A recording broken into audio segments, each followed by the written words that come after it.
Friends, यदि आप चाहते हैं आपके गुलाब, गुड़हल, मोगरा, अपराजिता जैसे सभी फूलों वाले पौधे तेज़ गर्मी में भी अच्छी फ्लावरिंग करें और उनकी ग्रोथ होती रहे, तो आज की वीडियो में मैं आपको एक ऐसी चीज़ का इस्तेमाल अपने प्लांट पर करना बताऊंगी जिसका उपयोग करने से आपके पौधे न केवल अच्छी ग्रोथ करेंगे बल्कि पूरी गर्मियों ढेरों फूलों से लदे रहेंगे। मेरे हाथ में आप एक ये टैबलेट देख रहे हैं, इसका ही यूज़ आज मैं करने वाली हूँ, लेकिन उसके पहले इसके मैं रिज़ल्ट बता देती हूँ। लास्ट टाइम जब मैंने इस टैबलेट का इस्तेमाल अपने प्लांट्स पर किया था तो उसका मुझे क्या रिज़ल्ट देखने को मिला। सबसे पहले दिखाती हूँ मैं अपना मोगरा का प्लांट। बहुत ही स्लो ग्रोथ हो रही थी और उसमें 1-2 ब्रांच ही थी। पौधा पूरी तरह से हरा भरा नहीं था, पत्तियां पीली कर रहा था। तो देखिए इस समय प्लांट कितनी अच्छी ग्रोथ कर रहा है, और सिर्फ ग्रोथ ही नहीं, पौधे में देखिए ये इसमें कलियां बनना शुरू हो गई हैं। तो यदि आप चाहते हैं कि आपका मोगरा का पौधा बहुत जल्दी कलियां बनाना शुरू कर दे तो आपको इस टैबलेट का अपने पौधे पर इस्तेमाल ज़रूर करना है। इसी तरह से ये अपराजिता का प्लांट है। देखिए इसमें सिर्फ ग्रोथ हो रही थी और फ्लावरिंग नहीं हो रही थी, और इसका इस्तेमाल करने से प्लांट में ढेरों फूल आने लगे हैं और लगातार कलियां बन रही हैं, अच्छी ग्रोथ हो रही है। सिर्फ फूलों वाले पौधे ही नहीं, आप सब्जियों वाले पौधों पर भी इसका इस्तेमाल कर सकते हैं। कितना स्वस्थ लौकी का पौधा है और देखिए इसमें बहुत अच्छी ग्रोथ हो रही है। बात करें यदि गुलाब के पौधे की, तो इतनी तेज़ गर्मी में भी गुच्छों में फूल खिल रहे हैं और फूलों का साइज़ भी बहुत ही अच्छा है। तो फर्टिलाइज़र डालने से पहले आपको अपने प्लांट की मिट्टी को अच्छी तरह से साफ़ कर लेना है और उसकी गुड़ाई कर लेनी है। चाहे तो एक दिन पहले आप मिट्टी की गुड़ाई कर लें, ये काम बहुत ज़रूरी है, तभी फर्टिलाइज़र का बहुत तेज़ी से पौधे पर फ़ायदा होता है। मिट्टी एकदम हल्की रहनी चाहिए, उसमें से खरपतवार और कचरा हटा लें। पौधे में यदि सूखी हुई पत्तियाँ, खराब होती हुई टहनियाँ हैं तो उनको भी आपको कट कर लेना है। ये मेरा गुड़हल का पौधा है और इसमें आप देख पा रहे होंगे पत्तियाँ काफ़ी ज़्यादा पीली हो रही हैं। इसके साथ ही पौधे में ग्रोथ बहुत स्लो है और अच्छी तरह से फ्लावरिंग नहीं हो पा रही है। मैं आपको इसका रिज़ल्ट भी अपने अगले वीडियो में दिखाने वाली हूँ। दूसरा काम करना है, आपको अपने प्लांट पर नीम ऑयल का स्प्रे करना है। गुड़हल जैसे पौधों में मिलीबग की समस्या बहुत ही आम होती है और आप देख पा रहे होंगे इसमें ये वाइट कलर के चिपचिपे कीड़े लगे हुए हैं, तो इनकी रोकथाम करना बहुत ज़रूरी है।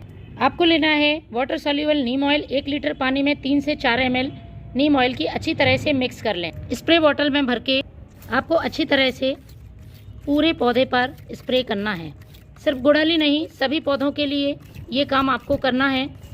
15 से 20 दिन में आपको एक बार अपने सभी पौधों में नीम ऑयल का स्प्रे करना है। अब बारी आती है फर्टिलाइज़र बनाने की। तो मैं 2 प्लांट के लिए ये फर्टिलाइज़र तैयार कर रही हूँ। आप अपने पौधों की संख्या के हिसाब से इस फर्टिलाइज़र को कम ज़्यादा बना सकते हैं। सबसे पहले आपको लेना है 4 मुट्ठी पुराने गोबर का खाद। यदि आपके पास ये नहीं है तो आप वर्मी कंपोस्ट का इस्तेमाल कर सकते हैं, लेकिन यदि गोबर का खाद यूज़ कर रहे हैं तो आपको पुराना ही लेना है। इसके फ़ायदे के बारे में हम सभी परिचित हैं। प्लांट की मिट्टी को उपजाऊ बनाता है, साथ ही इसमें मौजूद नाइट्रोजन पौधे की अच्छी ग्रोथ में मदद करती है। दूसरी चीज़ मैं ले रही हूँ ये सूखे हुए केले के छिलके के छोटे छोटे टुकड़े। आप चाहें तो केले के छिलके को सिखाकर उसका पाउडर भी बना सकते हैं, लेकिन मैंने इस समय इसमें इसको छोटे छोटे टुकड़ों में कट कर लिया है। केले के छिलके पोटेशियम से भरपूर होते हैं। प्लांट में यदि कलियां नहीं बन रही हैं या फूल बहुत कम संख्या में आते हैं तो आपको इस फर्टिलाइज़र का महीने में एक बार ज़रूर इस्तेमाल करना है। 2 छोटा चम्मच मैंने ये केले के छिलके ले लिए हैं। तीसरी चीज़ जो इस्तेमाल करूँगी, प्लांट की मिट्टी को एसिडिक करने का काम करती है। एसिडिक सॉइल में पौधे बहुत अच्छी फ्लावरिंग करते हैं। तो 2 छोटा चम्मच मैंने ली है ये यूज़ की हुई चाय पत्ती।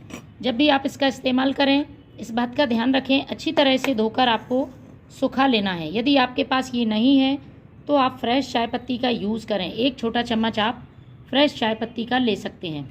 अब फ्रेंड्स, पौधे को फर्टिलाइज़र डालने के साथ साथ इंसेक्ट और फंगस से बचाना भी बहुत ज़रूरी होता है।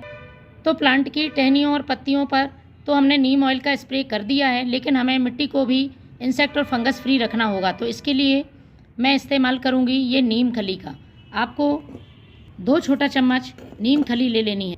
चाहे तो आप इसका पाउडर भी इस्तेमाल कर सकते हैं। नीम खली प्लांट को इंसेक्ट और फंगस से तो बचाती है, चींटियाँ भी नहीं होने देती है। साथ ही इसमें कुछ ऐसे पोषक तत्व मौजूद होते हैं जो पौधे की अच्छी ग्रोथ में मदद करते हैं।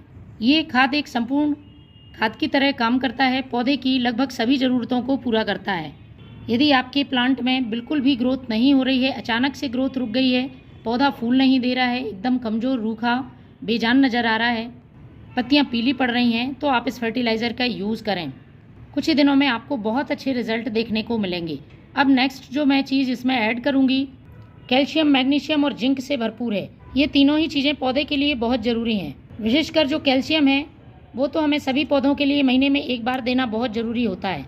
तो फ्रेंड्स, कैल्शियम की किसी भी टैबलेट का आप इस्तेमाल कर सकते हैं। चाहे तो जो हमारे घर में टैबलेट एक्सपायर्ड हो जाती हैं उनका इस्तेमाल भी कर सकते हैं। इस तरह से आप पौधे को एकदम फ्री में कैल्शियम दे सकते हैं। पौधे कोई से भी हों, चाहे फूलों वाले, फलों वाले, सब्जियों वाले, सभी के लिए महीने में एक बार कैल्शियम की ज़रूरत होती ही है। लेकिन इसका यूज़ करते समय आपको कुछ सावधानी रखनी है। बहुत ज़्यादा मात्रा में इसका यूज़ नहीं करना है, वरना मिट्टी का पीएच गड़बड़ हो जाएगा। दूसरा, आपको बार बार इसको रिपीट नहीं करना है। महीने में एक बार आप इसका इस्तेमाल करें, पौधे की कैल्शियम की ज़रूरत पूरी हो जाएगी। तो आपको एक कैल्शियम की टैबलेट ले लेनी है, जो कि 2 प्लांट के लिए पर्याप्त है। यदि आप एक ही पौधे के लिए फर्टिलाइज़र बना रहे हैं तो आप आधी कैल्शियम की टैबलेट का इस्तेमाल कर सकते हैं। तो हमें इसका पाउडर बना लेना है, अच्छी तरह से पीस के, बहुत ही आसानी से पिस जाती है। इस तरह से इस पाउडर को हमें इसमें ही डाल देना है। इन सभी चीज़ों को अच्छी तरह से मिक्स कर लें। फिर आपको अपने पौधे में पॉट की साइज़ के हिसाब से 1 से 2 मुट्ठी इस फर्टिलाइज़र को डाल देना है। मिट्टी से कवर कर दें और हमें इसमें पानी डाल देना है। तो फ्रेंड्स, अभी गर्मियों की शुरुआत में आप इस फर्टिलाइज़र को अपने पौधों में ज़रूर डालें। पूरी गर्मियों पौधे हरे भरे बन रहेंगे और उनमें ढेरों फूल आएंगे। Thank you.